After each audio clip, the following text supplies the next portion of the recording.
Dear friends, आज के video का टॉपिक है बेसिस ऑफ क्लासिफिकेशन अर्थात वर्गीकरण के आधार। आज के वीडियो में हम यह चर्चा करेंगे कि जंतुओं का वर्गीकरण किन आधारों पर किया जाता है। वैसे तो जंतुओं के वर्गीकरण के अनेक आधार हैं, लेकिन इस वीडियो में हम 5 प्रमुख आधारों की चर्चा करेंगे, जिसमें प्रमुख आधार सिमेट्री है, जिसे सममिति कहा जाता है। सबसे पहले सममिति से तात्पर्य क्या है? शरीर के विभिन्न भागों की व्यवस्था की ज्यामितीय अभिकल्पना को सममिति कहते हैं। अर्थात शरीर के जो विभिन्न भाग हैं उनका किस प्रकार का अरेंजमेंट है, शरीर पर वो किस क्रम में लगे हुए हैं, यही सममिति कहलाता है।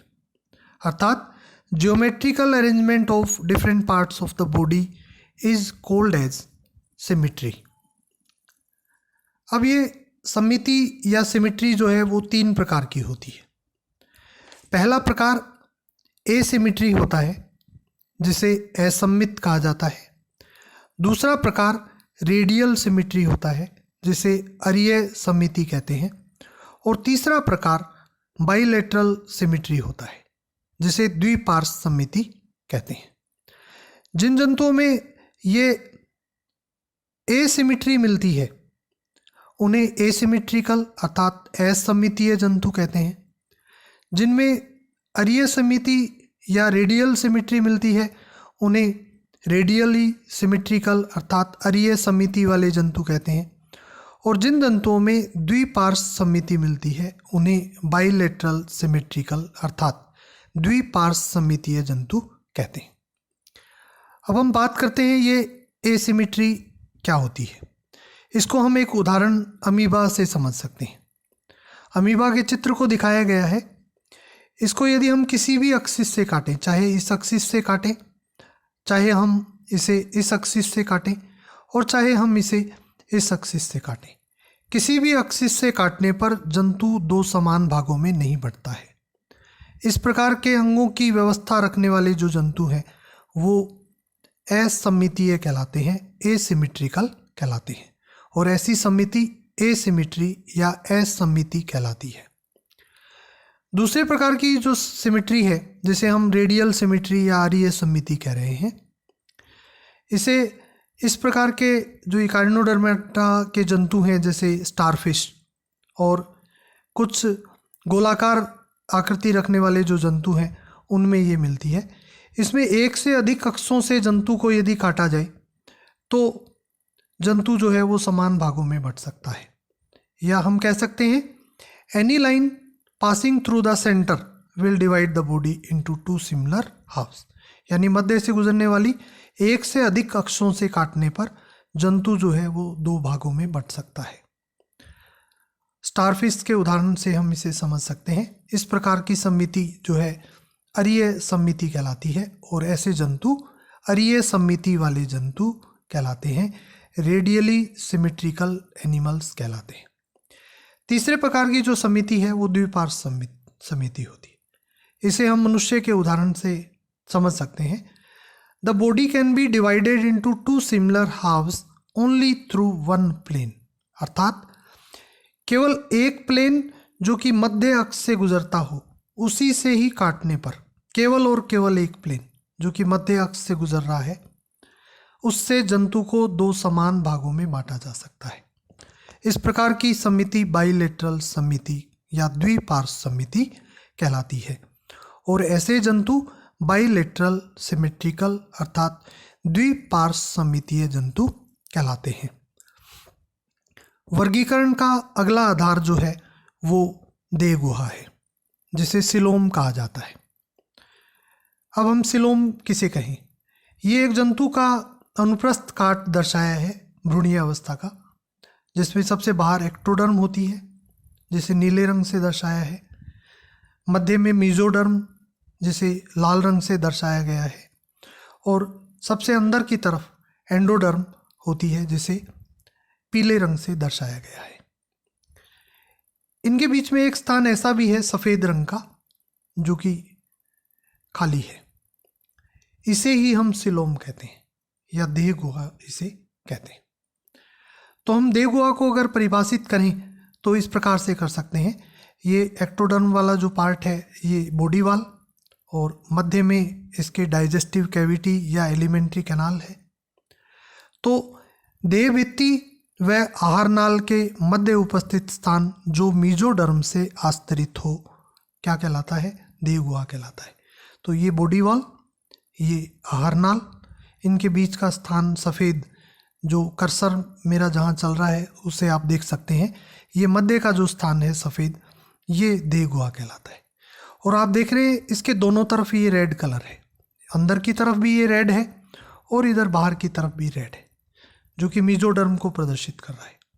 तो हम कह सकते हैं कि देहभित्ति व आहारनाल के मध्य उपस्थित स्थान जो मीजोडर्म से आस्तरित हो देहगुहा कहलाता है। We can say space between body wall and alimentary canal which is lined by mesoderm is called as coelom. इसे ही हम क्या कहेंगे? देहगुहा कहेंगे, इसे ही हम सीलोम कहेंगे। अब देहगुहा के आधार पर जंतुओं को 3 भागों में बांटा जा सकता है, या हम कह सकते हैं कि देहगुहा जो है वो 3 तरह की हो सकती है। एसिलोमेट, ऐसे जंतु जिनमें सिलोम एब्सेंट हो। ए मीन्स एब्सेंट, सिलोम मीन देहगुहा, एटा का अर्थ होता है रखने वाले, टू हैव। ऐसे जंतु जिनमें सिलोम अनुपस्थित हो, ऐसे जंतु एसिलोमेट कहलाएंगे, अदेहगुहीय कहलाएंगे। इसके अंतर्गत प्लेटीहेल्मिन्थीज संघ के जंतु रखे जाते हैं। दूसरे प्रकार की जो सिलोम होती है वो होती है शूडो सिलोम। शूडो का अर्थ होता है आभासी, सिलोम का अर्थ देहगुहा। एटा मीन्स टू हैव, अर्थात आभासी देहगुहा रखने वाले जंतु शूडो सिलोमेट कहलाते हैं, आभासी देहगुहीय जंतु। इसके अंतर्गत संघ एस्कीहेल्मिन्थीज के जंतुओं को रखा जाता है। तीसरे प्रकार की जो सिलोम है वो होती है वास्तविक सिलोम, ट्रू सिलोम। ऐसी सिलोम रखने वाले जंतु जो है वो सिलोमेट कहलाते हैं, अर्थात देहगुहीय जंतु, अर्थात वास्तविक देहगुहीय जंतु। प्लेटीहेल्मिन्थीज और एस्कीहेल्मिन्थीज संघ के जंतुओं को छोड़कर समस्त जंतु जो है वो इस श्रेणी में आते हैं। अर्थात देहगुहा के आधार पर हम 3 जंतुओं को 3 समूहों में बांटते हैं। एसिलोमेट अदेहगुहीय, शूडोसिलोमेट आभासी देहगुहीय, और सिलोमेट अर्थात वास्तविक देहगुहीय जंतु। एसिलोमेटा में सबसे बाहर की तरफ भ्रूणीय अवस्था में एक्टोडर्म मिलेगी, मध्य में मेसोडर्मल टिश्यू और अंदर की तरफ एंडोडर्म, अर्थात कोई भी स्थान, खाली स्थान यहाँ पर नहीं मिलता, अर्थात देहगुहा अनुपस्थित। शूडोसिलोमेटा के जो जंतु हैं उसमें जो बीच का जो स्थान है, एक्टोडर्म बाहर की तरफ, एंडोडर्म अंदर की तरफ, और जो मीजोडर्म वाला जो स्थान है वहाँ बीच बीच में मीजोडर्मल टिश्यू मिलता है, अर्थात कुछ खाली स्थान और कुछ स्थान में मीजोडर्मल टिश्यू, अर्थात वास्तविक खाली स्थान यहाँ पर नहीं है, इसलिए इसे आभासी या शूडो सिलोम कहा जाता है। और जो सिलोमेटा के जो जंतु हैं उसमें वास्तविक खाली स्थान मिलता है जो मीजोडर्म से आस्तरित होता है, इसलिए इसे सिलोमेट अर्थात वास्तविक देहगुहीय जंतु इन्हें कहा जाता है। अब देखिए, जो वास्तविक देहगुहा है, ट्रू सिलोम जिसको हम कह रहे हैं, यह उत्पत्ति के आधार पर 2 प्रकार की होती है, साइजोसिलोम और एंटीरोसिलोम। साइजोसिलोम को दीर्ण गुहा कहा जाता है और एंटीरोसिलोम को आंत्र गुहा कहा जाता है। ये दोनों प्रकार की गुहाएं, जो देह गुहाएं हैं, ये वास्तविक होती हैं। अंतर इनमें केवल उत्पत्ति का होता है, अर्थात दोनों प्रकार की देह गुहा में खाली स्थान होगा जो कि मीजोडर्म से आस्तरित होगा। सबसे पहले हम साइजोसिलोम की बात कर लेते हैं, दीर्ण गुहा की बात कर लें। आप भ्रूणीय अवस्था के किसी जंतु की कल्पना कीजिए जिसमें बाहर की तरफ नीले रंग की एक्टोडर्म हो, और इस सफ़ेद स्थान के स्थान पर आप इस पिंक की ही कल्पना कीजिए जो कि पूरा मीजोडर्म हो, और अंदर की तरफ ये पीले रंग में जो है वो एंडोडर्म हो। और भ्रूणीयावस्था के दौरान ही ये जो मेसोडर्म यहाँ पर पिंक थी वो स्प्लिट हो जाए, स्प्लिट होके इसका आधा भाग इधर एंडोडर्म से लग जाए और आधा भाग जो है एंडोडर्म से लग जाए, और ये बीच का जो स्थान है वो खाली रह जाए। अर्थात शुरू में ये सफ़ेद स्थान पे पिंक था, लेकिन ये स्प्लिट होकर के आधा एक्टोडर्म की तरफ और आधा एंडोडर्म की तरफ चला गया, और यहाँ पर एक रिक्त स्थान क्रिएट हो गया जिसे कि देह गुहा या सिलोम कहते हैं। अगर देह गुहा का डेवलपमेंट इस प्रकार का होता है तो इसे साइजोसिलोम कहते हैं, दीर्ण गुहा। अर्थात इस सिलोम का निर्माण मेसोडर्म के स्प्लिट होने से बनता है, अर्थात मेसोडर्म के फटने से बनता है, और इस प्रकार की देह गुहा एनेलिडा, आर्थ्रोपोडा और मोलस्का जो संघ है उनके जंतुओं में देखने को मिलती है। दूसरे प्रकार की जो देह गुहा है, वास्तविक देह गुहा, वो एंटीरोसिलोम या आंत्र गुहा होती है। आंत्र गुहा का अर्थ होता है जो आंत्र से बनती हो, अर्थात इंटेस्टाइन से बनती होती है। ये भ्रूणीयावस्था की आर्केंटेरोन है या भ्रूणीयावस्था की गैस्ट्रिक कैविटी है, भ्रूणीयावस्था की एलिमेंट्री कैनाल है। इसे आर्केंटेरोन कहा जाता है, आद्यांत्र कहा जाता है। आद्यांत्र से तात्पर्य होता है, आद्य का मतलब होता है प्रिमिटिव और आंत्र का मतलब होता है इंटेस्टाइन, अर्थात प्रिमिटिव इंटेस्टाइन। इस प्रकार की देह गुहा का जब निर्माण होता है तो ये भ्रूणीयावस्था की जो ये आर्केंटेरोन है, इसके पार्श्वों से ये इवेजिनेशन निकलते हैं, और इवेजिनेशन जो है वो इधर की तरफ बढ़ते चले जाते हैं। ये इधर इधर बढ़ता जाएगा, इसी तरीके से ये इवेजिनेशन इधर बढ़ता चला जाएगा।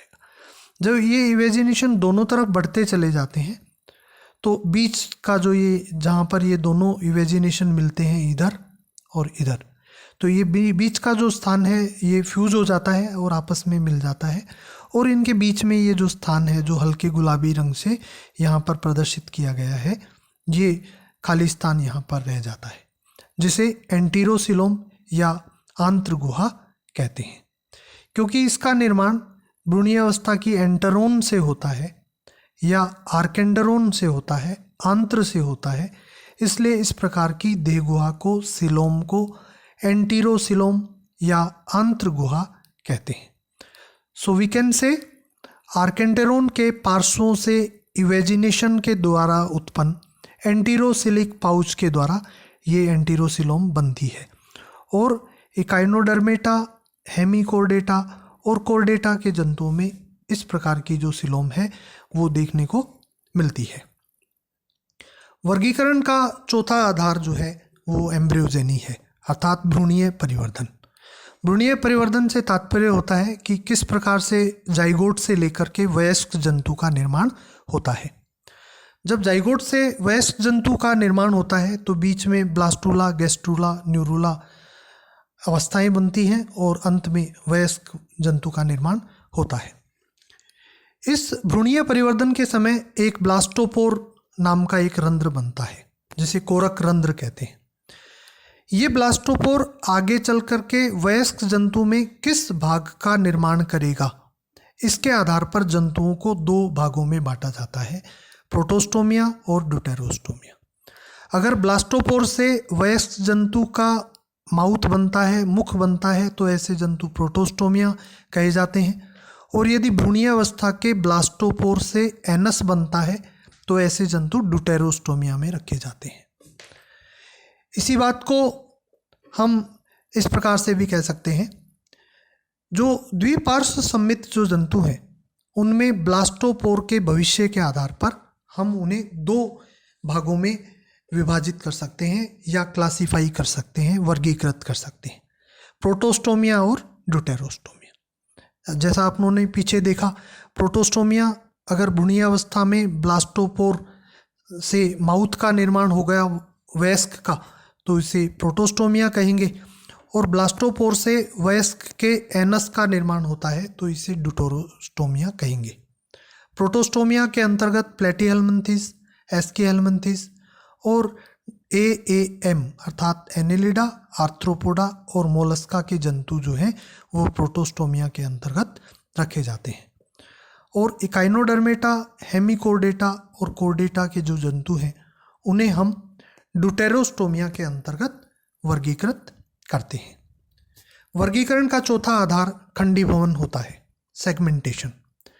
सेगमेंटेशन से तात्पर्य होता है जंतु के शरीर का खंडों में विभक्त होना। जंतु का शरीर दो प्रकार से खंडों में विभक्त हो सकता है, एक सुपरफिशियल सेगमेंटेशन और दूसरा मेटामेरिक सेगमेंटेशन। सुपरफिशियल सेगमेंटेशन को सतही खंडीभवन कहते हैं और मेटामेरिक सेगमेंटेशन को वास्तविक खंडीभवन कहते हैं। सुपरफिशियल सेगमेंटेशन या सतही खंडीभवन का जैसा कि नाम से ही स्पष्ट है, इस जंतु को हम यदि बाहर से देखते हैं तो इनका शरीर खंडों में विभक्त दिखाई देता है, और यदि हम इन्हें काटकर अंदर से देखें तो शरीर खंडों में विभक्त नहीं होता। इसीलिए इसे सतही यानी ऊपरी तौर से, क्योंकि ये खंडीभवन इनमें है, इसीलिए सतही खंडीभवन कहते हैं। और कुछ जंतु ऐसे होते हैं जिनमें जो है जंतु को बाहर से देखें तो भी जंतु जो है इसका शरीर जो है वो खंडों में विभक्त है, और अंदर से भी यानी काट करके देखें तो अंदर से भी खंडों में विभक्त होता है। इस प्रकार का जो खंडीभवन है वो मेटामेरिक सेगमेंटेशन या वास्तविक खंडीभवन कहलाता है। इस प्रोसेस को हम सेगमेंटेशन या मेटामेरिक सेगमेंटेशन के नाम से जानते हैं। जो सुपरफिशियल सेगमेंटेशन है सिलेंटेटा संघ के जंतुओं में पाया जाता है, और जो वास्तविक खंडीभवन है वो एनेलिडा, आर्थ्रोपोडा और जो वर्टिब्रेटा के जो जंतु हैं या कोर्डेट जो जंतु हैं उनमें ये देखने को मिलता है। तो इनमें अपनों ने 4 वर्गीकरण के आधारों को सम्मिलित अभी तक किया है। एक वर्गीकरण का जो आधार है वो होता है लेवल ऑफ ऑर्गेनाइजेशन, अर्थात जंतु के संगठन का स्तर, यानी जंतु किस प्रकार की संरचना से मिलकर के बना है। वो उसका शरीर प्रोटोप्लाज्मिक लेवल का है, या उसका शरीर कोशिकाओं से मिलकर के बना है, या ऊतकों से मिलकर के बना है। इस आधार पर जंतुओं को भी हम वर्गीकृत करते हैं। तो इन 4 प्रमुख वर्गीकरण के आधारों और लेवल ऑफ ऑर्गेनाइजेशन के आधार को लेकर के एक आउटलाइन क्लासिफिकेशन जो है वो जंतुओं का दिया जाता है। तो डियर स्टूडेंट्स, आप इस आउटलाइन क्लासिफिकेशन को अच्छे तरीके से याद कर लें। नॉन कोर्डेटा और कोर्डेटा के आगे के अध्ययन के लिए ये आउटलाइन क्लासिफिकेशन आपके लिए बहुत ही महत्वपूर्ण सिद्ध होगा। जो समस्त जंतु हैं उनको एक जगत एनिमेलिया में हम रखते हैं, किंगडम एनिमेलिया, जिसे पुनः 2 सब किंगडम प्रोटोजोआ और मेटाजोआ में बांटा जाता है। यहाँ वर्गीकरण का जो आधार है लेवल ऑफ ऑर्गेनाइजेशन है, अर्थात जंतु के शारीरिक संगठन का जो स्तर है वो किस प्रकार का है, प्रिमिटिव है या एडवांस है, यूनिसेलुलर है या मल्टीसेलुलर। इसके आधार पर 2 उप जगतों में सब किंगडम में जंतुओं को बांटा जाता है। प्रोटोजोआ के अंतर्गत संघ प्रोटोजोआ के जंतु आते हैं जो कि यूनिसेलुलर या एसेलुलर होते हैं, और मेटाजोआ में जो है मल्टीसेलुलर या बहुकोशिकीय जो जंतु हैं उनको रखा जाता है। तो उपजगत 2 मेटाजोआ को पुनः 3 शाखाओं में ब्रांचेज में बांटा जाता है। ब्रांच 1 पैराजोआ, ब्रांच 2 मीजोजोआ और ब्रांच 3 यूमेटाजोआ। पैराजोआ के अंतर्गत संघ पोरीफेरा को रखा जाता है। मीजोजोआ में मीजोजोआ को रखा जाता है जो कि एक माइनर फाइला है, और ब्रांच 3 यूमेटाजोआ में वास्तविक जो मल्टीसेलुलर जो जंतु हैं उनको रखा जाता है। यूमेटाजोआ के जंतुओं को 2 ग्रेड में बांटा जाता है, ग्रेड 1 रेडिएटा और ग्रेड 2 बाइलेट्रिया। डियर स्टूडेंट, आप इसमें देख सकते हैं यहाँ वर्गीकरण का जो आधार है रेडिएटा और बाइलेट्रिया में वर्गीकरण का आधार जो है वो सम्मिति है, अर्थात रेडियल सिमिट्री रखने वाले जंतु रेडिएटा में रखे जाएंगे और बाइलेटरल या द्विपार्श्व समिति रखने वाले जंतु बाइलेट्रिया में रखे गए हैं। रेडिएटा जो ग्रेड है उसमें सिलेंटेटा संघ के जंतुओं को रखते हैं और ग्रेड 2 जो बाइलेट्रिया है उसे पुनः 2 डिवीजन में बांटा जाता है, 2 प्रभागों में बांटा जाता है। प्रभाग 1 डिवीजन 1 प्रोटोस्टोमिया और प्रभाग 2 डिवीजन 2 ड्यूटेरोस्टोमिया। आप इसमें देख सकते हैं यहाँ वर्गीकरण का जो आधार है वो एम्ब्रियोजेनी है, अर्थात भ्रूणीय अवस्था का जो ब्लास्टोपोर है उससे वयस्क अवस्था का माउथ बन रहा है या एनस। यदि भ्रूणीय अवस्था के ब्लास्टोपोर से वयस्क में माउथ बनता है तो प्रोटोस्टोमिया और यदि एनस का निर्माण है तो ड्यूटेरोस्टोमिया। पुनः जो पहला डिवीज़न है प्रोटोस्टोमिया उसे 3 सब डिवीज़न में बांटा जाता है, sub division 1, 2 and sub division 3। एसिलोमेटा, शूडोसिलोमेटा और साइजोसिलोमेटा। आप इसमें देख सकते हैं कि प्रोटोस्टोमिया को जो 3 सब डिवीज़न में बांटा गया है, यहाँ वर्गीकरण का जो आधार है वो देह गुहा है, सिलोम है, जिनमें सिलोम एब्सेंट एसिलोमेटा, आभासी देह गुहा वाले शूडोसिलोमेटा और दीर्ण गुहा प्रकार की देह गुहा जिनमें मिलती हो वो साइजोसिलोमेटा। एसिलोमेटा में प्लेटिहेल्मिन्थीज संघ के जंतु रखे जाते हैं और शूडोसिलोमेटा में एस्कीहेल्मिन्थीज के जंतु और साइजोसिलोमेटा में AA अर्थात एनेलिडा, आर्थ्रोपोडा और मोलस्का। इसी प्रकार से जो डिवीज़न 2 है ड्यूटेरोस्टोमिया, उसके अंतर्गत एक सब डिवीज़न आता है जिसको एंटीरोसिलोमेट कहते हैं। इसके अंतर्गत ये जो जंतु हैं एंटीरोसिलोमेटा वाले, इनमें आंत्र गुहा पाई जाएगी। तो इनमें जो उदाहरण है इकाइनोडर्मेटा, हेमिकोर्डेटा और कोर्डेटा आते हैं, अर्थात इन संघों के जंतुओं को एंटीरोसिलोमेटा जो सब डिवीज़न है उसके अंतर्गत रखा जाता है।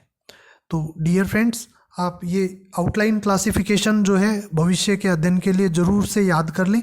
ये आपके नॉन कोर्डेटा और कोर्डेटा जो जनरल कैरेक्टर्स और क्लासिफिकेशन है उसको अच्छे तरीके से समझने में ये निश्चित रूप से आपके लिए लाभदायक सिद्ध होगा। धन्यवाद।